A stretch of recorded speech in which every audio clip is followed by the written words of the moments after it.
Hello and welcome to Let's Talk Tarot, the tarot channel dedicated to indulgently long videos on the tarot and other esoteric subjects. We are continuing our fool's journey through the Major Arcana of the tarot today, where we look at each card in turn in a very deep and kind of geeky way. We've finally arrived at card number 14, which is the last card of the second septenary. So go make yourself a cup of tea, pull out your tarot cards, and get ready as we look at the Temperance card together.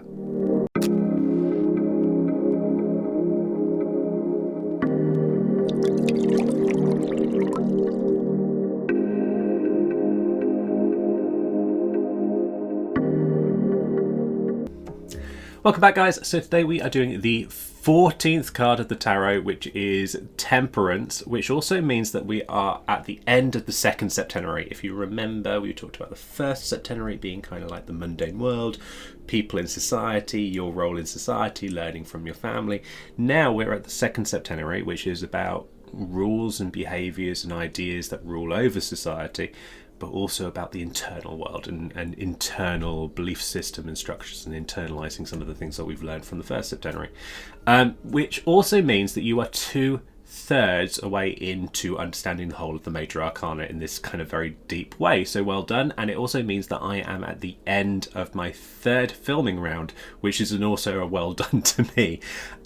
So before we get on to looking at this card, there's a lot of people that find this kind of a little bit tricky to interpret, and I find that a little bit confusing because for me this card is really easy. I find that this card is the same no matter what context that it appears in, whether you're reading a love spread, a career spread, or is he thinking of me spread. It's relatively similar. So because of that, I find it quite simple to interpret. I'm hoping that because I find it so simple, I'm going to reassure those people that find it a little bit tricky to how simple this card is, compared to other cards that wildly change meaning depending on the context. For example, the Magician. I always use the Magician as an example. It's the first one that comes to my head. But, you know, in terms of career, it can be about creativity. It can be about skills that you know. Whereas in love, it could be much more to do with, it could be deception in love, for example, or it could be about starting dialogues and starting new things and kind of doing things together. So Temperance is different. Temperance is pretty fixed meaning, and if you understand even the title, you can pretty much interpret it no matter the context. For those of you that don't watch my channel often, please do subscribe here. But also I use two different decks for all my videos. For those of you that do watch my channel often, this is going to be the last time that I explain this. The next round of filming, the third septenary, I am not going to explain and detail the decks out. So enjoy it whilst it lasts. This is the last and final time. For those of you that are new, these are the two cards that I mostly use. I use a Tarot de Marseille tarot, which is a French traditional style of tarot that was kind of popular between the 1600s and the 1700s. This specific one is based on the 1760s Nicholas Conver deck, which is kind of considered to be like the peak of that. I disagree. I kind of prefer some of the earlier ones, but this is kind of standardized nowadays. This specific deck, this reproduction, is the Veritable Tarot de Marseille by Kris, who is a French-Canadian tarologist and restorer. There is a link to this tarot below, and when I'm referring to this card, I'm referring to this kind of historical French school of tarot, which quite a lot of the occultism, which kind of appeared later after kind of 1700s, refers back to and refers to. There is tarot cards earlier than this, for example, the Italian tarots and the Visconti Sforza, which I occasionally reference in the videos. Here we've got the 1909 Rider-Waite-Smith deck, named after Pamela Coleman Smith, the artist, and the guy that commissioned the artist, A.E. Waite, or Arthur Edward Waite. He was a member of the Golden Dawn, so a lot of the imagery in this is occult based from Hermetic schools of occultism, like the Hermetic Order of the Golden Dawn. so this tarot is kind of laden with symbolism of alchemy, hermeticism, Christian theology a little bit, as well as Kabbalistic ideas dotted through the tarot card. So this has become pretty much the standard tarot that most people learn from. So by kind of covering both of these cards, I'm hoping that I pretty much cover any tarot deck that you have in front of you. You may have a tarot deck that doesn't correspond to either of these traditions of tarot, and that's really cool. That means that your artist or your designer of that tarot deck has decided to do something different other than those kind of standard traditions of tarot. But it may make you a little bit confused when I'm pointing at a little symbol on the tarot card and it doesn't quite appear on your card. That's fine. Everything that I make as an insinuation of those comments, the meaning of these symbols, will still apply to the card that you've got in front of you, and any kind of meanings or general comments about Temperance as a card will still apply. So this video will still apply depending on, you know, the card you've got in front of you. There may be slight differences in terms of how you can interpret your card based on the imagery, but hopefully this video will give you tools to be able to do that within kind of the tradition of tarot. There are, of course, lots of tarot cards. After this, there is most famously the Thoth deck, the Aleister Crowley deck, which is kind of like 1950s, 1960s, I think, published. So there are lots of other tarot cards, modern tarot cards, but normally they'll be based on one of the two.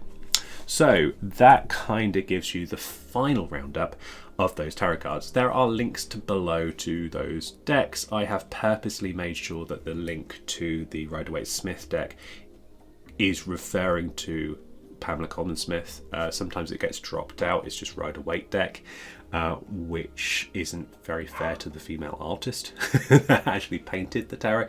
So there's a modern movement to include her name in it. So it's Rider-Waite-Smith or the Waite-Smith deck. So I've made sure that the link below that I do recognises the artist as well as the person that commissioned it and the original publisher, Rider. Cool.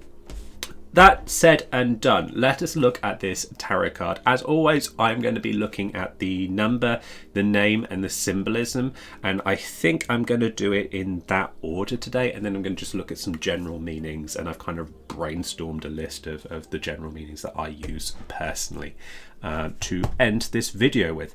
So let us take a look. So the name Temperance is referring to a virtue. It's the last third virtue that we see in the tarot. There are 4 cardinal virtues, as they're referred to, and only 3 of them appear in the tarot.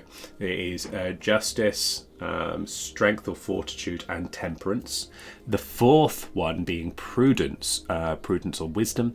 That doesn't seem to appear directly in the tarot as a standalone tarot card. There's a lot of rumours about where it could be and how you could interpret it as being part of the tarot, but it's not very obviously just a single card.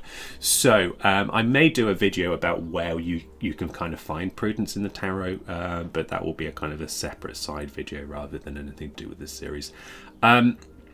So this is the 3rd virtue that we've come to, and temperance as a virtue is about moderation.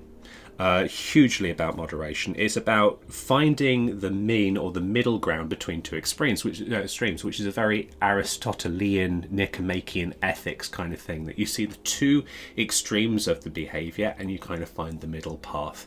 So if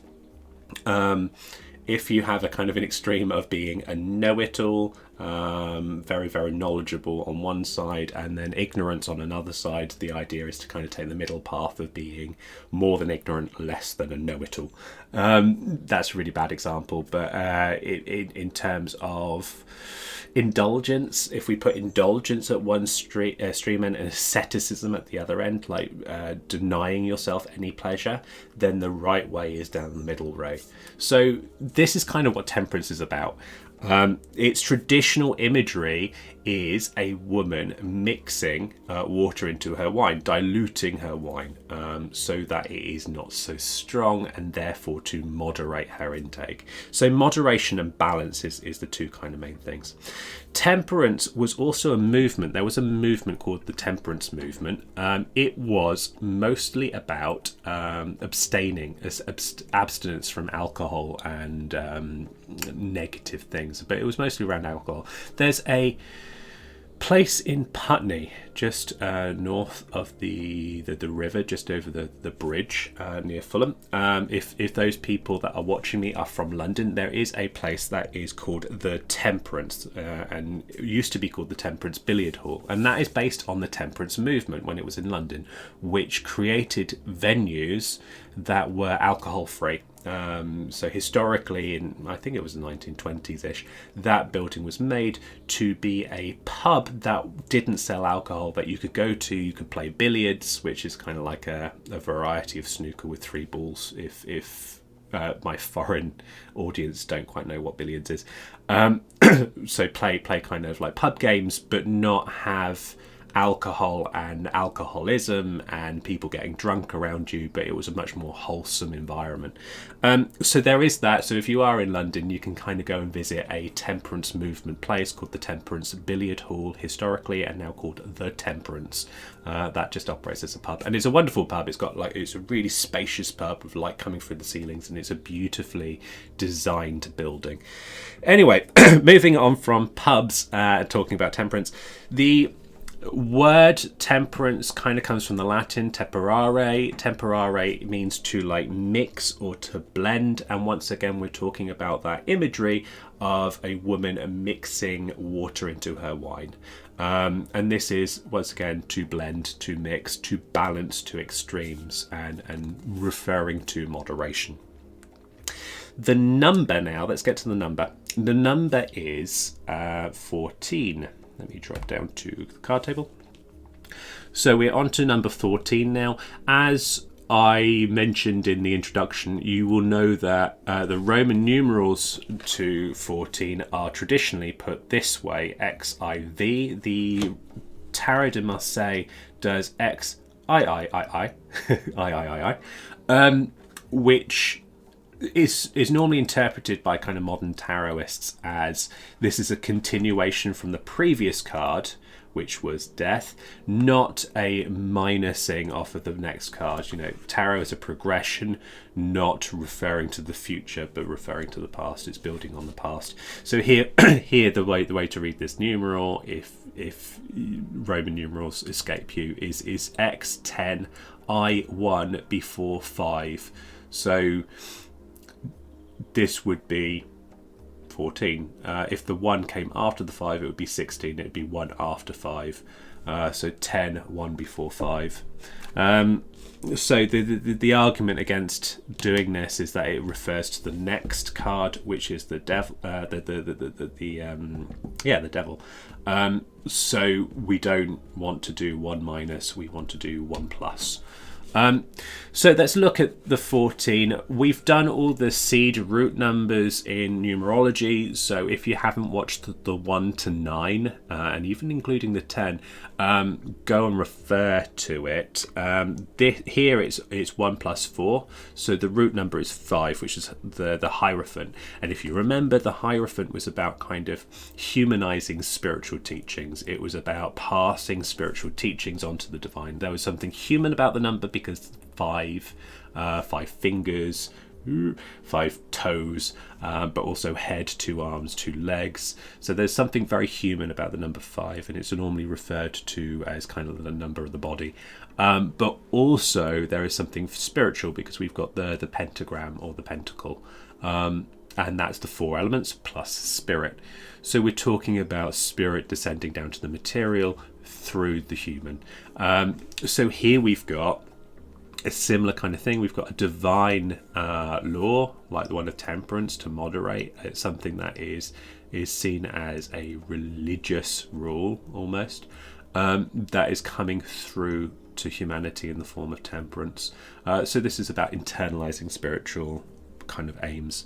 The other way that you can look at this number is 1, 110, and 4, 4 digits. So 1 and 4 will also be a reference, and 1 is also obviously beginning, so there's something new and beginning here, but it's also a reference to the magician who blends and connects with the kind of higher powers. So Temperance is also about talking about that connection to the divine and connection to spirituality and connection to life and what is eternal.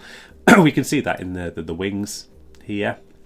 That these wings make her a divine figure, so that's kind of linking to that 1.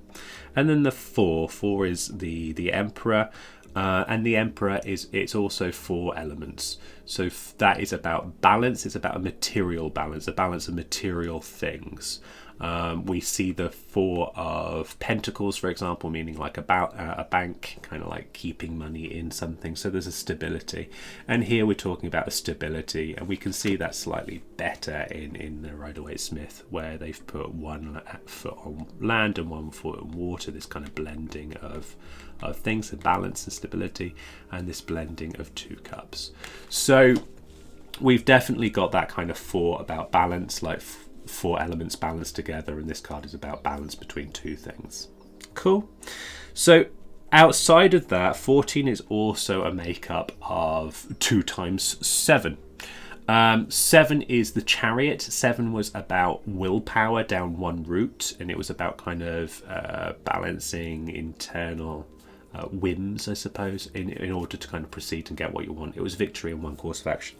So if I refer back to what I was talking about in terms of Aristotle, if we've got 2 chariots, we've got 2 extremes. We've got two things that are careering down to their destination, and we've got temperance between them, trying to balance those 2. So we've got 2 times 7 in this card as well. In the old Italian tarots, this is not 14. This kind of is pretty much most of the tarot. It's all renumbered, so this would be kind of 6 or 7 in the old Italian tarots, depending which Italian tarot that you've got. But by kind of here, it's kind of relatively the same, and you might have a tarot that's kind of numbers it slightly different, but I just refer to the Tarot de Marseille version. So that is that on the number. If you want any more details on the number, go back and have a quick look at the other videos where I kind of give more in-depth discussion about that numerology. I am thinking about doing a standalone numerology video that is a lot shorter than these, so people can kind of dive in, but I don't know whether that'll be up by the time that this video goes live. So go and check out whether the numerology video exists, and if not, go and refer back to the other one. Cool. So that leaves us to look at the wonderful imagery. As I said, Temperance is traditionally shown as someone pouring water into wine, and we've got that here. Yeah, we've got someone pouring water between 2 pots. We're not sure whether one has wine or one has water, but it's a good guess on the fact that this is Temperance, that it probably is the case. One thing that is often pointed out is that this is an impossibility. Pouring water in such a way would mean that the bottom of her skirt and the ground would be completely drenched in water. Water does not pour at that angle, it pours directly down due to gravity. So this is kind of showing her divine ability to kind of achieve the impossible through her abilities of temperance. So this is once again linking her to a divine thing that can bend the natural laws and bend the rules of nature. That I want to jump to a couple of earlier older tarots before I start really talking about the individual elements now. And this is going to be a discussion about gender. Gender in the Temperance is a really weird one. Temperance seems to be both genders. We can see that quite well in the Rider-Waite-Smith, where it could be a man, it could be a woman. We're not quite sure, and because it's an angel, it's probably both or neuter, because that's kind of traditionally how they're seen. We're once again with the red angel wings, we're referring to Michael again. But let me show you some historical cards. Here we go. So here on the left is the kind of usual one that I referred to. This is a Tarot de Marseille from 1709 that I kind of generally use. Here is an earlier version of that card. This is the Nicolas Roulichon deck, which was relatively rediscovered recently within the last 20 years or so. So you can actually now buy reproductions of this tarot. It was thought lost until the images were found in a book. So this is kind of an image of that.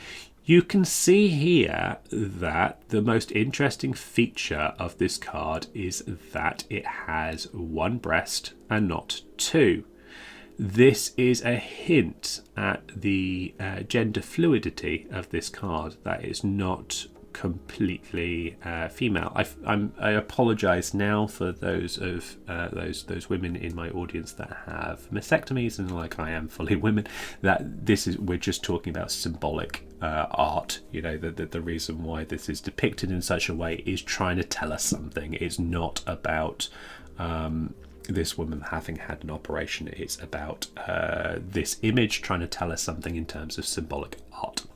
That said, so it could be about that. I think the legend holds it that Amazonian women were supposed to remove one breast so that it was easier to fire a bow. I don't know how true that is. That's not something that I've researched. But the showing of a breast is sometimes seen in art as kind of bearing truth, showing the truth, showing true nature. So this is one hint about it, that it could be kind of revealing truth. But then the question is, why only one? And that is generally interpreted as Temperance is both male and female. There is some gender fluidity here. I like to point that out for those of us that are, well, those of you that are on a more intricate gender spectrum that doesn't fall into the normal gender binary. This is kind of one indication that you can kind of use as a card that can represent yourself if you kind of align more to this gender fluidity, not being one or the other. Interestingly, this kind of forms a kind of a little bit of a triptych now, where we get the 14th card here. Let me just jump back to the table. The 14th card here as being kind of a little bit of both genders. So gender fluid. I like fluid because of the water here. We had previously death. Death was neither gender. He's gender neutral. There is no gender of death. It is a kind of concept, or the unnamed arcana if you want to refer to it as that. The next card, if I can quickly find it, is I'm doing it in the Rider-Waite-Smith, so I am flicking between decks, I'm afraid, is the Devil, which is kind of traditionally seen as both genders. Actually, it might be easier in here. That is because he normally is, there you go, depicted as having breasts and male genitals. So he's kind of sometimes seen as both genders. So gender fluid, gender neutral, and both genders, two-gendered. So it kind of forms an interesting little triptych of three cards where the gender's not as important as the meaning of the cards. But for people that don't fall in that traditional gender binary kind of system, these kind of three cards you can play with, along with the cards that I've earlier spoken about in terms of the hint of trans in the second tarot card, the High Priestess, and the other kind of references that I made. So there is something that is not specifically fixed in terms of the gender here, and not specifically fixed is a very good interpretation of this card. It is not one thing or another, it is a blending of two things. And here we see this kind of two-tone dress, almost to say that blue, a very spiritual colour, red, a very material colour, blending together. I'm kind of reminded of the traditional plant dyes here. The red is madder, which is a root, so it's really kind of earthy, and this is traditionally like a woad or an indigo, which is a leaf, so it's much more in the air. So we've got kind of like almost two sides to it. Like we've got the very earthy, inside the earth, inside the dark, and then we've got something that kind of is in the air, not kind of drifting away from the earth, in the air. So we've got very spiritual, very, very earthy. If you're a plant dyer, or if you like yarn kind of arts and crafts, that might be relevant. If not, just ignore it. It's me waffling. So we've got this blending between it. We've got also, obviously we were talking about this, we've got one thing being poured into another. And this I tend to also see as transmigration of souls, if you believe in it, like future lives and past lives. It is the watery substance, like the mercury of the alchemy world, the spirit, being moved from one container to another container. So we could see this as transmigration of souls, and because this is a divine person, that could be really quite a nice interpretation of it, especially if you're doing a more mystical spread that is based on mystical understandings. The other image bits is mostly in the Rider-Waite. This one's relatively easy. Here we're looking back to the past, so we're gazing on the past, we're gazing on our past actions and behaviours and modifying them in the present. There's an interesting swish here. We can kind of see this curve, and whilst her hips are being pushed towards the future, like her movement seems to be almost towards the future, her eyes are going towards the past. So there's kind of real blending of the past and the present in the past and the future in the present. So that's also something that is apparent in this card, that it is blending even the extremes of the future and the past inside the present and keeping a present moment. What else is there? That's going to be on this. So the other way that we can see this flowing is one of conversation or communication, which is an interpretation I use a lot for this card. The movement of one thing to another. So there's something very up and down and watery about this. This kind of comes in roundabouts, a little bit similar to Wheel of Fortune. So this could be conversation that's happening. So especially if something is needing a resolution and this card comes up, we can talk about communication as being necessary, and moderation. So this is negotiation, finding the values of one person, finding our values, and finding some sort of median between the two that recognises both each individual's values. That's kind of psychotherapeutic. So there's a bit more of a psychological kind of interpretation. So let's take a look at this one. There is the flower here that was adapted. If you remember on this image here, we've got this symbol on the head. My mouse isn't really easily appearing on here, but on the head there's that sun symbol, and it's kind of later interpreted into a kind of a flower in the hair. We'll get to that when we do this card, because it's a little bit more prevalent. So here we've got a lot of symbolism that's kind of hidden. We have a lot of Kabbalistic stuff, and I'm going to only briefly mention this for those people that are really into the kind of Kabbalah and ceremonial magic. But we kind of have this tree of life going on here, with water here being the Yesod, and this sun sign indicating Tiferet, the sixth sphere. We have also this is the lunar sphere, this is the solar sphere, the Temperance becomes that middle pillar going between the two of them, and the middle pillar is about balance between the two extremes of the two other pillars. Most notably, people would know the middle pillar book by Israel Regardie, talking about exercises to go up the middle pillar, and we're talking about that here a little bit. The two cups are normally seen as Gabor and Hesed, the kind of the two spheres up on the Tree of Life. And one of the comments about this card is not to take the positionings too literally, that these would be slightly higher up than Tiferet, but here they're slightly lower down, and don't take that too literally. It is just a living interpretation of the Kabbalah. Here we see something slightly different. We see this kind of sun sign, but actually it kind of looks a little bit like a crown, and it's purposely been designed a little bit like a crown, and that's raising over the mountains, and we've got this path between them. And so we've got Yesod to Keter on the Tree of Life. So the first sphere, the God sphere to Moon, and then the path between them. These plants here are often been interpreted. These are iris. Sometimes they link this to the goddess Iris, which is kind of rainbows and messages. It's an interesting one. In kind of Golden Dawn kind of documents, they don't actually make a mention of this needing to be iris. What they do say is that one side has a lot of vegetation and one side is barren, and it's that balance again.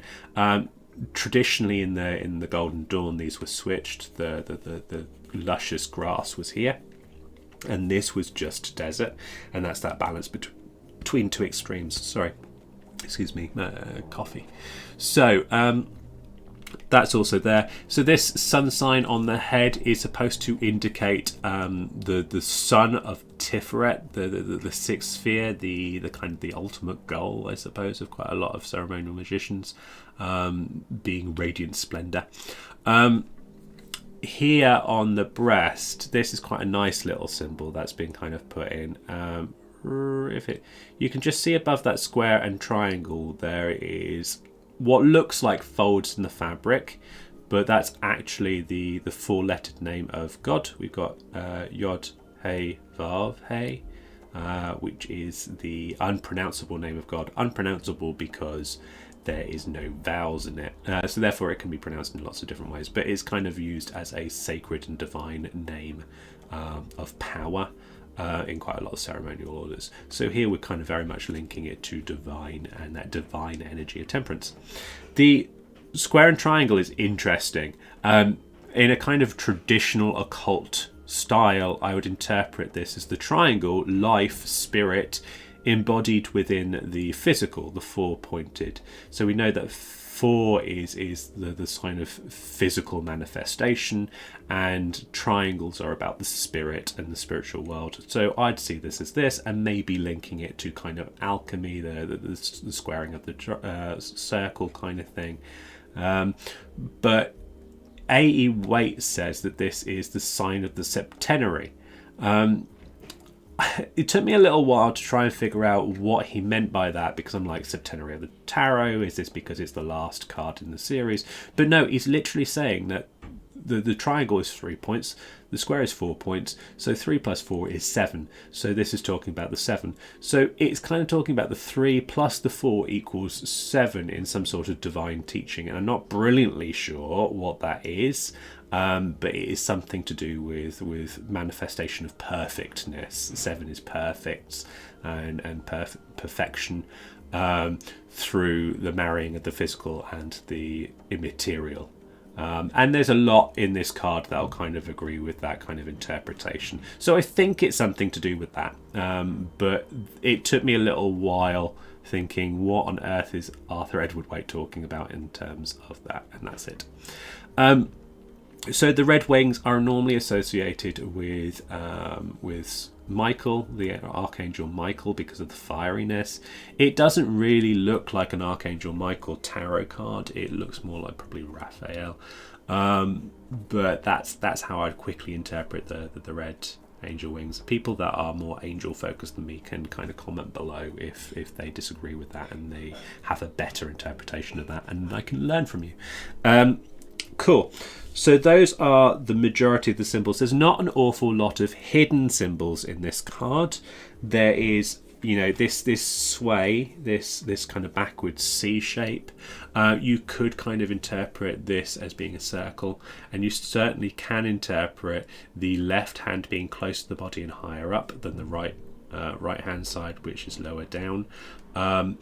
As being kind of like active hand, passive hand, this kind of spiritual going, the receptive being more dominant, and it being about receptivity. The only other kind of comment that might not be really true, and this goes back to the historical tarots, is that sometimes this, if you see on the, once again my mouse is not brilliant on the screen, if you see on the Nicolas Roulechamp on the right, and you go down to the hem of the skirt, you can see that it looks like there's, well, first of all, there's a foot that's kind of present. We can see that kind of slippered foot. If you go left from that, there's like a little bit of a kick up. You can see almost like a tail there that kind of appears in earlier tarot. It does appear in mine, but it's restyled as kind of like a wisp of the skirt, like the skirt being kicked up a little bit. But here it does kind of almost look like there's a little tail poking out. And if you do see that on your cards, it could imply that halfway between animal instincts and halfway between those divine principles, but also that human, because we've got the foot. So the foot is the human, the tail is the beast, and the wings is the divine. So we are a mixture of all three of those kind of elements, and balancing between the two of animal instincts, or the id if you're Freudian, with that kind of divine super ego if you are a Freudian, of the angel's wings. So that's the only other kind of symbol relatively present on there. We do have the water and the foot, and that is kind of about balance, the material and the physical, immaterial, the watery, the realm of emotions and the realm of practical concerns kind of marrying together. I think that pretty much covers all of the imagery. Let me just double check on my little brainstorm here. Gender balance, fluidity, yes. Woman mixing water with wine, temperance, yes. Water and foot, yes. Conscious and unconscious unification, yeah, this is another interpretation that you can take. It's about the unconscious coming through to the conscious, which is so much part of spiritual development. This, so quite a lot of what we do in terms of mysticism, in terms of tarot or psychic material at work, like if you're a medium, if you're working with the tarot, or if you are on the religious side of the spectrum, is about marrying that subconscious processes with our conscious processes, allowing us to become aware of what's going in the subconscious, in the kind of conscious, the front knowledge worlds. So in terms of the psychic development, that's about listening to the inner voice and knowing that those inner messages and seeing those come through to the conscious. This is quite a lot of what the surrealists did when they were doing hallucinogenics, but also kind of automatic writing and automatic painting. They were just allowing their consciousness to take a backseat to allow that subconscious and see what is in that subconscious world. And the surrealist movement was really tied up into that psychoanalysis at the time, that Freudian psychotherapy, which was so new and cutting edge then. I mean, it's pretty, the older stuff is very outdated now. We don't kind of see the world as necessarily like that. But that learning to know what's in the subconscious that is driving our conscious behaviors, that if we aren't aware of what's in our subconscious, the subconscious rules over our behaviors and our actions. So finding out what's in the shadow, what lurks in behind, and that's not the Jungian use of the word shadow, it's very much the Freudian interpretation of what's lurking behind, what's in the back dark cave recesses of the mind that is spurning us on. And they can be previously learned behaviors from childhood or from society. So we are once again referencing that first septenary. We're talking about those things that we learn in cards 1 to 7, and then resurfacing them into the conscious and deciding whether we want to keep them. That was slightly more than I wanted to say on the subconscious and unconscious, but it is that balancing process that is really important if you are a magician or not.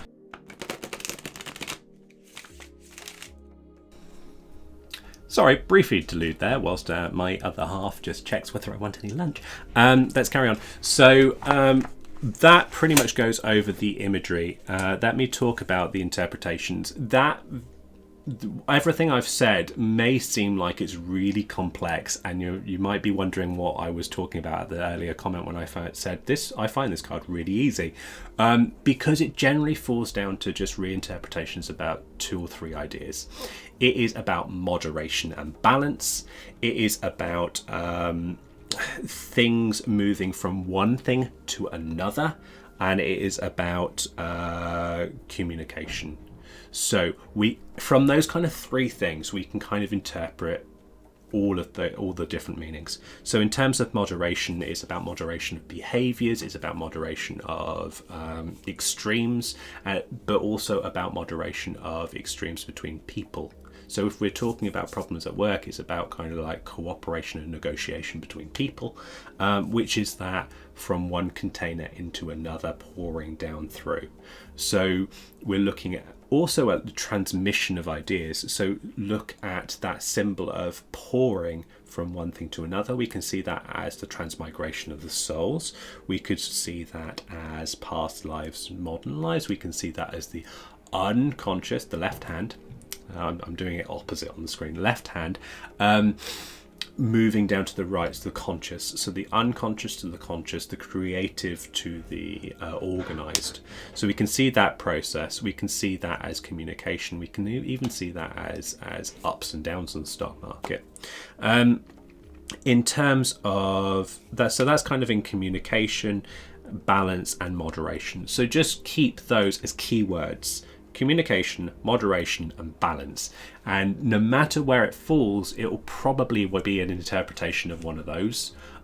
So for example, love, if it was a love problem, it's talking about negotiating and talking and communicating through it and ensuring that not one person is better than the other, in that kind of balance between the 2 parties. And that's the same with any kind of disagreements or issues where it's kind of like between 2 people. In terms of work, it's about kind of balance, finding that balance between either home life and work, between the physical and the spiritual. Is your kind of day-to-day work taking you away from working on yourself as a person psychologically, or as a spiritual person if you're a kind of a more of a spiritual kind of development person? So the balance between those. What else could there be in terms of physical possessions? Let's just talk about money and finances. It's talking about flow, not having too much, not having too little. It can talk about charity, like ensuring that you are pouring some funds into certain areas. It can also be talking about savings, like moving available funds into somewhere else. So it can be about movement of funds, and that's balance. So we're talking also about balancing books, balancing ideas, balancing concepts, balancing physical goods. So that's how it would be interpreted in there. Let me think. Is that roughly? I think that kind of gives you a certain context for all of them. So the other interpretations that are kind of come out of those 3 main areas are, yes, transmigration of souls, which we talked about, like past lives and future lives. Balancing the spiritual with the mundane. It's once again about balancing. So it's 2 extremes being balanced. And this is that linking between an angelic figure with feet on the ground. So airy and feet. The unconscious and the conscious. So it's also saying about using, if we're looking at what's in this unconscious and bringing that conscious, we're also listening to our inner voice. So some people interpret this card as listening to the inner voice, listening to subconscious guidance, and that's because of this. We're balancing what's in the subconscious with what's in the conscious. Change of seasons and movement of life. Well, yeah, this was a really old interpretation of this card. I don't tend to use this, but we can see it as a 14, like it's at the end of a septenary. So it is about mutability. We are from one septenary, one thing, moving on to another septenary, the last 7 cards. So that's a mutability. It's about a change. So that can be a change of seasons, it can be a change of ideas, a change of concepts. We saw that last in the Chariot. The Chariot was more about kind of getting ready for that next change ahead, and this one is about being open to that change between septenaries. So that's an old interpretation that doesn't quite fit in those, and you can kind of use it if you want to. I've never really used that to interpret this card. And then finally, it's psychic stuff. So if you are reading for yourself and you are in spiritual development stuff, or if you are reading on behalf of someone else who is involved in the spiritual, then this can also be talking about the psychic worlds and the kind of combination of psychic and material, the practical concerns, but also the spiritual concerns, and it's about balancing between those two. So it could even be like the business side of being a psychic, making sure that you have a balance between the development and the physical, getting paid for some of your work. And that's kind of an interesting interpretation because it doesn't normally fit with the others, but you can see how I've kind of adapted that to be interpreted there. So that is pretty much it on all of the different interpretations. So just remember, communication, or from one thing to another, pouring from one to another, moderation and balance. Moderation and balance are really, really linked, but between those three, that should give you any meaning that you ever want from this card in any spread. And that's the reason why I find it a really easy card to read, because it is a virtue that can be applied to any situation. Just like strength could. Strength was about fortitude and working through adversity. This is about moderation. It is about making sure that you find a balance between two extremes and walking that middle path. So I hope that if you have come to this video with kind of going, this is a tricky card, I don't quite make sense of it, then I hope that has remedied it. And you can now kind of see what this card is in a greater context. If you can't, if I have just made your problem worse, feel free to ask a question below and I will reply to it in a very simple and practical way. I normally kind of write very long replies, but I will try and keep it very short. If you just tell me, keep it short and to the point, Paul, and then I will do that. So that is everything in this card. I hope that has been helpful to you. If you haven't already, please subscribe and like the video. It really does help me. For those of you that are my Patreon supporters, thank you very much for your ongoing support. You have got me this far. I think we are now into like 30 videos, which is great. I do several things for Patreon that I do not do here. There is a tarot review up there that is not here on the Eros deck. There is a lot of playthroughs on different decks to show how you can kind of adapt your playing style to reflect the tarot that you're using. And there is also a lot of handouts which I write for every single one of these videos, which will turn into a free ebook for all my Patreon supporters. That has all this information plus some extra stuff, and they are normally around about between 10 and 20 pages per tarot card. So it's a really great resource, and it is definitely worth the price of buying me a digital cup of coffee to get. So please consider that for all of you that don't currently support me. So that's everything I have today. Next card is the Devil, the 15th card, the first of the next Septenary, which is my third round of filming. So I'm quite excited about that. I hope to see you soon. Take care. Goodbye.